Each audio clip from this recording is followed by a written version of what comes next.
Madam President, members of the Court, there is an urgent need for provisional measures to protect Palestinians in Gaza from the irreparable prejudice caused by Israel's violations of the Genocide Convention.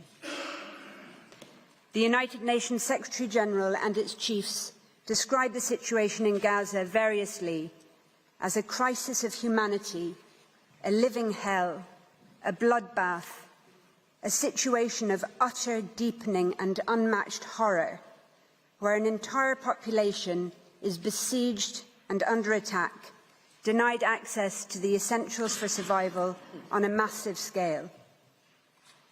As the United Nations Under-Secretary-General for Humanitarian Affairs stated last Friday, and I quote, "Gaza has become a place of death and despair.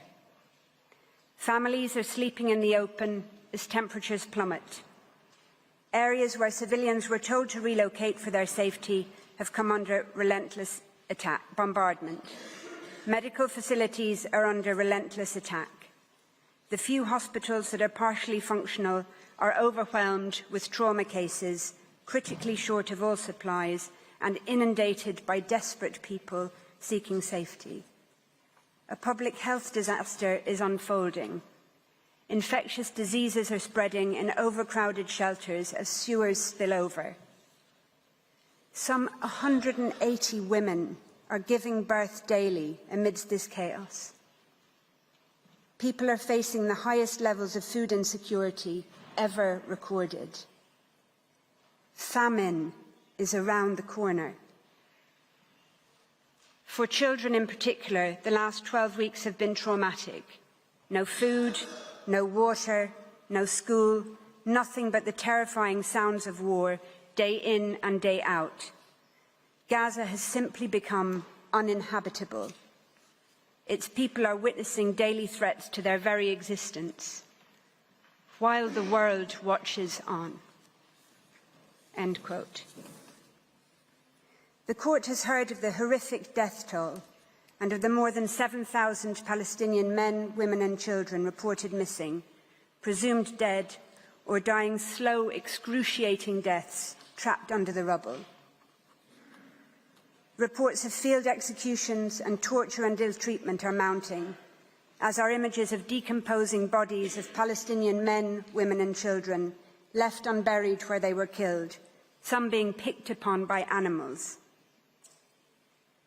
It is becoming ever clearer that huge swathes of Gaza, entire towns, villages, refugee camps, are being wiped from the map.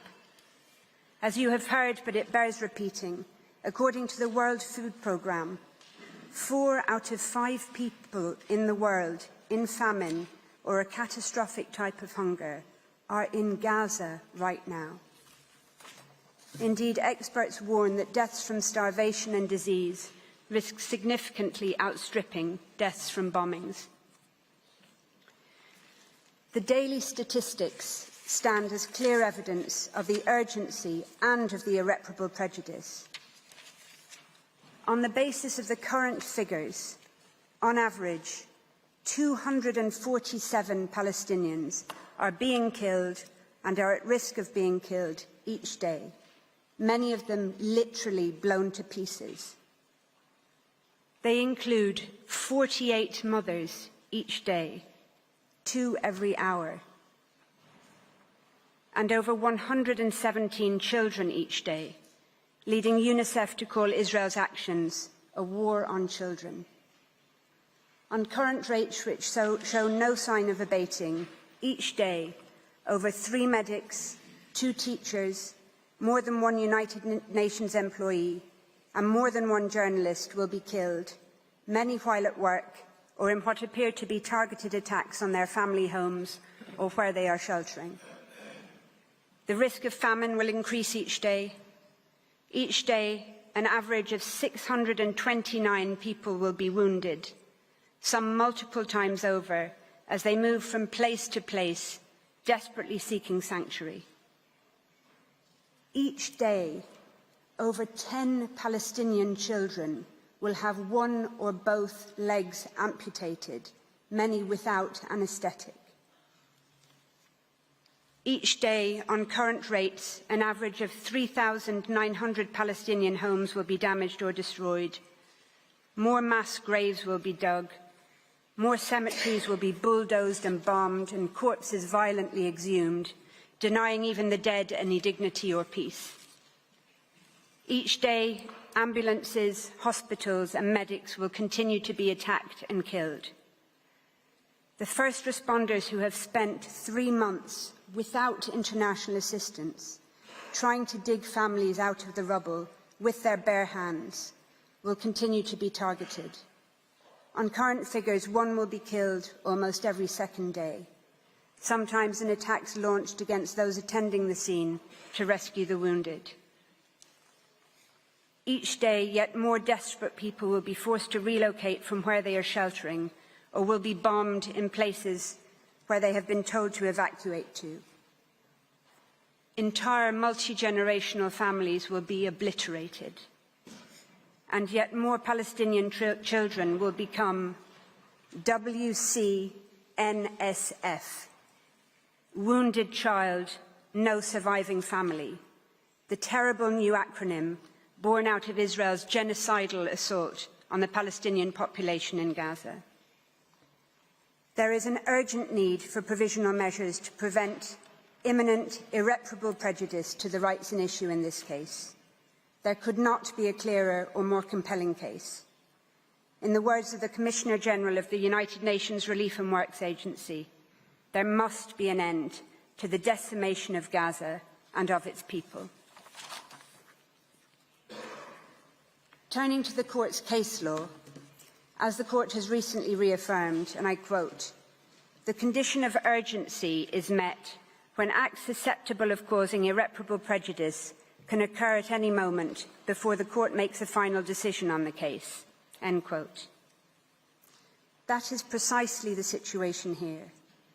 Any of those matters to which I have referred can and are occurring at any moment. United Nations Security Council resolutions demanding, quote, "the immediate, safe, unhindered delivery of humanitarian assistance at scale throughout Gaza and full, rapid, safe and unhindered humanitarian access," end quote, remain unimplemented. United Nations General Assembly resolutions calling for a humanitarian ceasefire have been ignored. The situation could not be more urgent. Since these proceedings were initiated on the 29th of December 2023 alone, an estimated over 1,703 Palestinians have been killed in Gaza and over 3,252 injured. As to the criterion of irreparable prejudice, for decades now, the Court has repeatedly found it to be satisfied in situations where serious risks arise to human life or to other fundamental rights. In the cases of Georgia, Russia and Armenia, Azerbaijan, the Court ordered provisional measures, having found a serious risk of irreparable prejudice where hundreds of thousands of people had been forced from their homes. In ordering provisional measures in the latter case, the Court noted the context of, I quote, "the long-standing exposure of the population to a situation of vulnerability, including hindrances to the importation of essential goods, causing shortages of food, medicine and other life-saving medical supplies," end quote.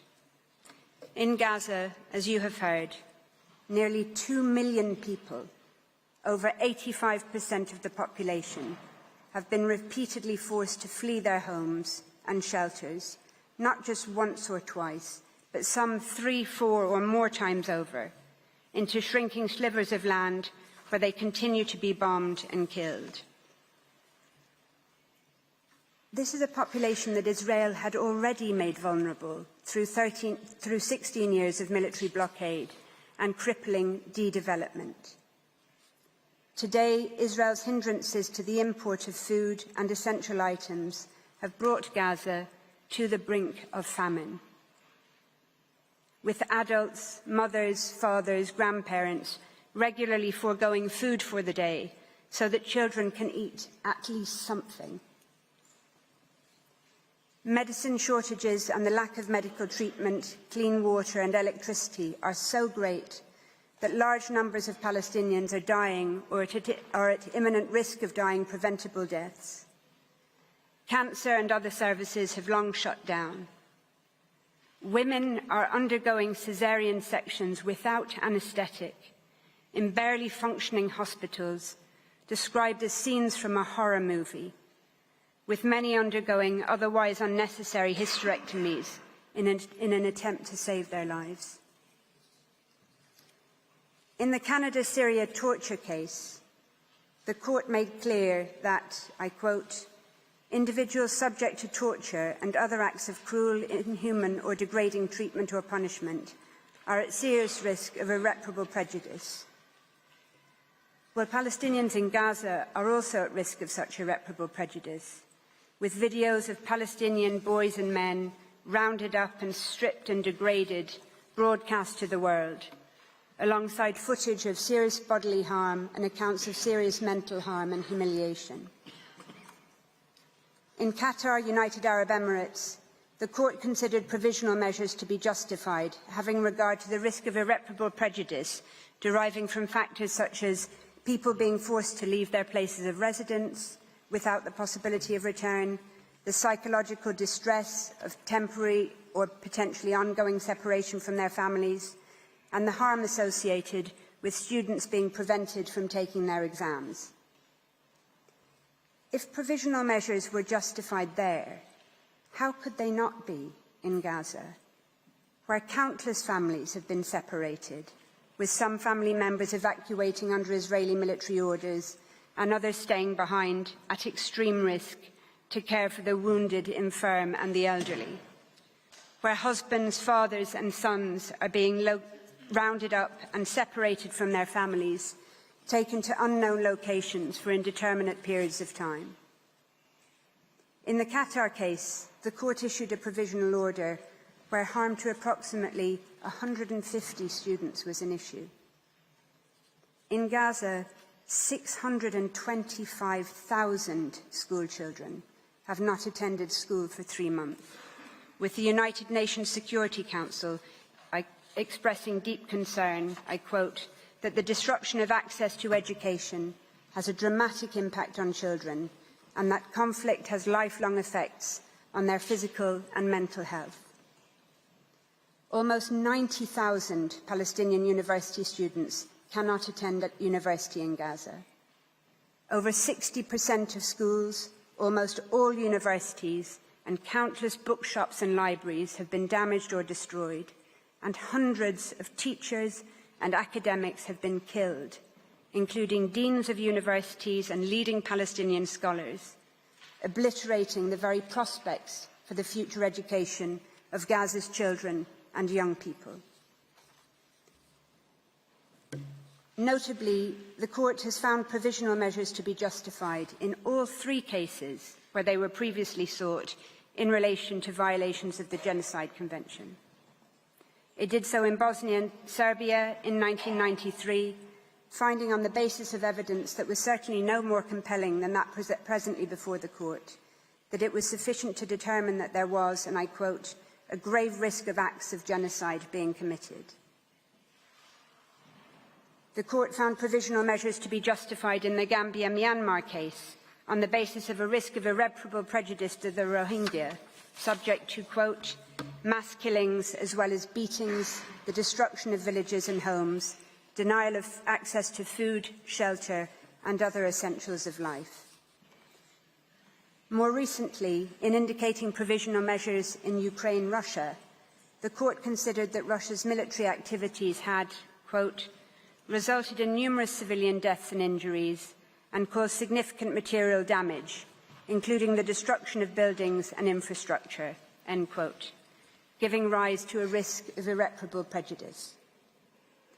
The court had regard to the fact that, quote, attacks are ongoing and are creating increasingly difficult living conditions for the civilian population, end quote, which it considered to be extremely vulnerable.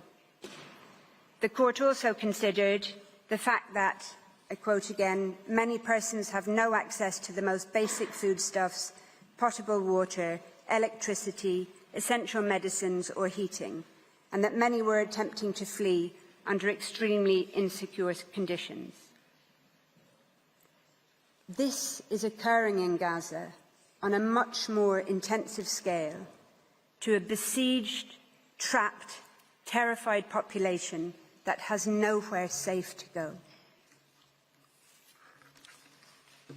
Lest the contrary be suggested, it is clear from Ukraine-Russia that the fact that the urgent risk of irreparable harm arises in a situation of armed conflict does not undermine, much less preclude, a request for provisional measures. That's also clear from the Court's other judgments. So in the case of armed activities on the territory of the Congo, for example, the Court ordered provisional measures based on its finding that, quote, persons, assets and resources present on the territory of the Congo, particularly in the area of conflict, remain extremely vulnerable, and that there was a serious risk that rights at issue in the case may suffer irreparable prejudice, end quote. Similarly, in Costa Rica, Nicaragua, the Court indicated provisional measures in part on the basis that the presence of troops in the disputed territory gave rise, I quote, to a real and present risk of incidents liable to cause irremediable harm in the form of bodily injury or death, end quote. In relation to the Genocide Convention in particular, the Court recalled in Gambia, Myanmar, that, quote, states parties expressly confirmed their willingness to consider genocide as a crime under international law, which they must prevent and punish independently of the context of peace or of war in which it takes place, end quote. More recently, in the case of Guyana, Venezuela, the Court considered that the serious risk of Venezuela, quote, acquiring and exercising control and administration of the territory in dispute, end quote, gave rise to a risk of irreparable prejudice to the rights asserted in the case. Similar factors are an issue here, having regard to the territorial ambitions and settlement plans for Gaza being raised by members of the Israeli government, and the relationship of those factors to the very survival of Palestinians in Gaza as such. Similarly, any scaling up by Israel of access of humanitarian relief to Gaza in response to these proceedings or otherwise would be no answer to South Africa's request for provisional measures. In the case of Iran, United States, the Court found a risk of irreparable harm from the exposure of individuals to danger to health and life caused by restrictions placed on medicines and medical devices, foodstuffs and other goods required for humanitarian needs. That was notwithstanding the assurances offered by the United States for it to expedite the consideration of humanitarian issues, and notwithstanding the fact that essentials were in any event exempt from the United States sanctions.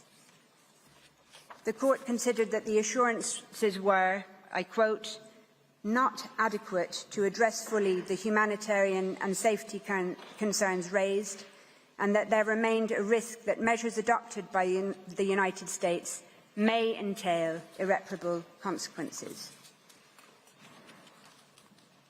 In Armenia, Azerbaijan, unilateral undertakings to alleviate restrictions alongside the full resumption of humanitarian and commercial deliveries did not defeat requests for the indication of provisional measures.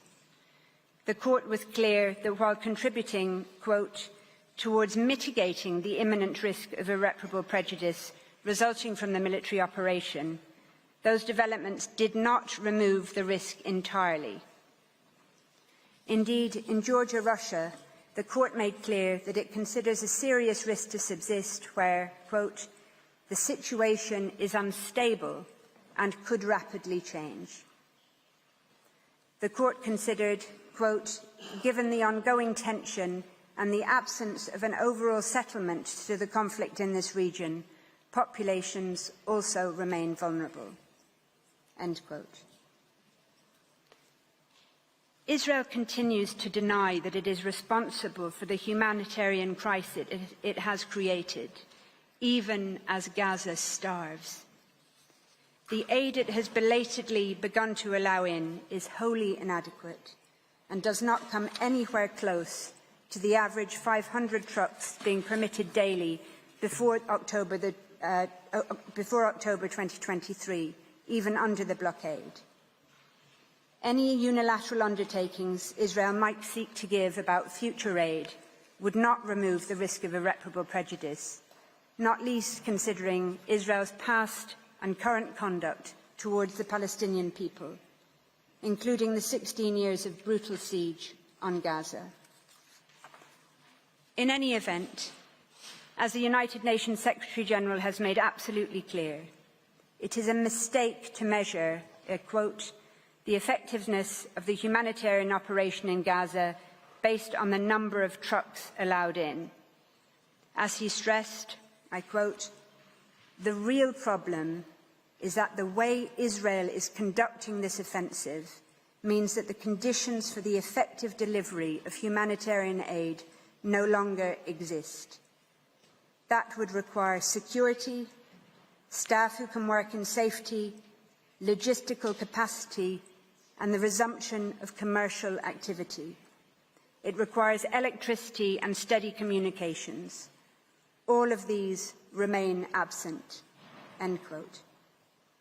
Indeed, only shortly after Israel opened the Kerem Shalom crossing to goods in late December 2023, it was struck in a drone attack, killing 5 Palestinians and leading to another temporary closure.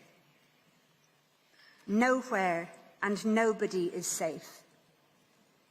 As the United Nations Secretary-General and all its chiefs have made clear, without a halt to Israel's military operations, crossings, aid convoys and humanitarian workers, like everyone and everything else in Gaza, remain at imminent risk of further irreparable prejudice. An unprecedented 148 United Nations staff have been killed to date. Without a halt to Israel's military activity in Gaza, there will be no end to the extreme situation facing Palestinian civilians. Madam President, members of the Court, if the indication of provisional measures was justified on the facts in those cases I have cited, how could it not be here, in a situation of much greater severity, where the imminent risk of irreparable harm is so much greater? How could they not be justified in a situation that humanitarian veterans from crises spanning as far back as the killing fields of Cambodia, people who, in the words of the United Nations Secretary-General, have seen everything, if they say it is so utterly unprecedented that they are out of words to describe it? It would be a complete departure from the long and established line of jurisprudence that this Court has firmly established and recently reconfirmed for the Court not to order provisional measures in this case. The imminent risk of death, harm and destruction that Palestinians in Gaza face today and that they risk every day during the pendency of these proceedings, on any view justifies, indeed compels, the indication of provisional measures. Some might say that the very reputation of international law, its ability and willingness to bind and to protect all peoples equally, hangs in the balance. But the Genocide Convention is about much more than legal precedent. It is also fundamentally about the confirmation and endorsement of elementary principles of morality.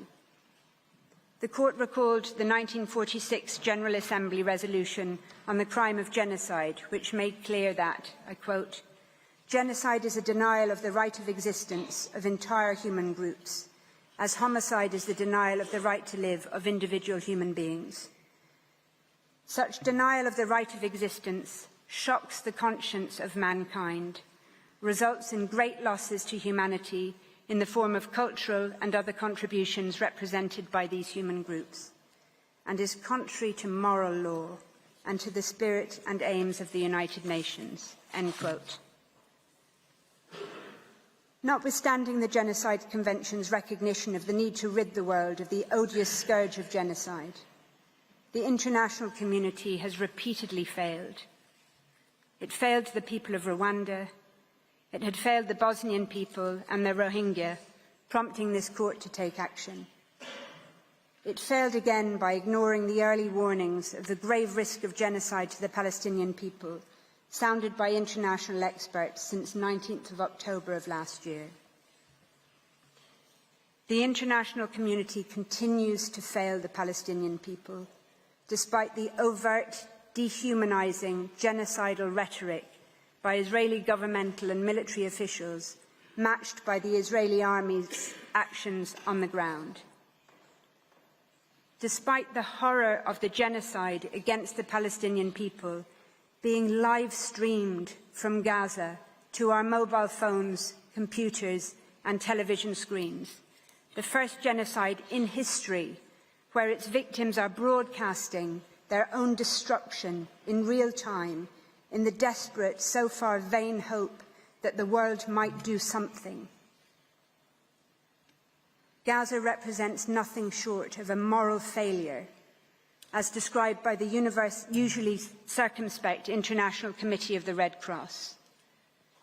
As underscored by United Nations chiefs, that failure has, I quote, repercussions not just for the people of Gaza, but for the generations to come who will never forget these over 90 days of hell and assaults on the most basic precepts of humanity.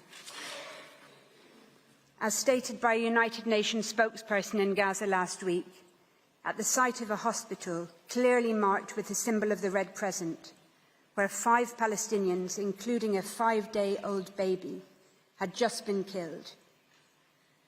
The world should be absolutely horrified. The world should be absolutely outraged. There is no safe space in Gaza, and the world should be ashamed. Madam President, members of the Court, in conclusion, I share with you 2 photographs. The first is of a whiteboard at a hospital in northern Gaza, one of the many Palestinian hospitals targeted, besieged and bombed by Israel over the course of the past 3 brutal months. The whiteboard is wiped clean of no longer possible surgical cases, leaving only a handwritten message by a Médecins Sans Frontières doctor which reads, "We did what we could. Remember us." The second photograph is of the same whiteboard after an Israeli strike on the hospital on the 21st of November that killed the author of the message, Dr. Mahmoud Abu Nujayla, along with 2 of his colleagues. Just over a month later, in a powerful sermon delivered from a church in Bethlehem on Christmas Day, the same day Israel had killed 250 Palestinians, including at least 86 people, many from the same family, massacred in a single strike on Maghazi refugee camp. Palestinian pastor Mundhir Ishaq addressed his congregation and the world, and he said, and I quote, "Gaza as we know it no longer exists. This is an annihilation. This is a genocide. We will rise. We will stand up again from the midst of destruction, as we have always done as Palestinians, though this is by far maybe the biggest blow we have received." But he said, "No apologies will be accepted after the genocide. What has been done has been done.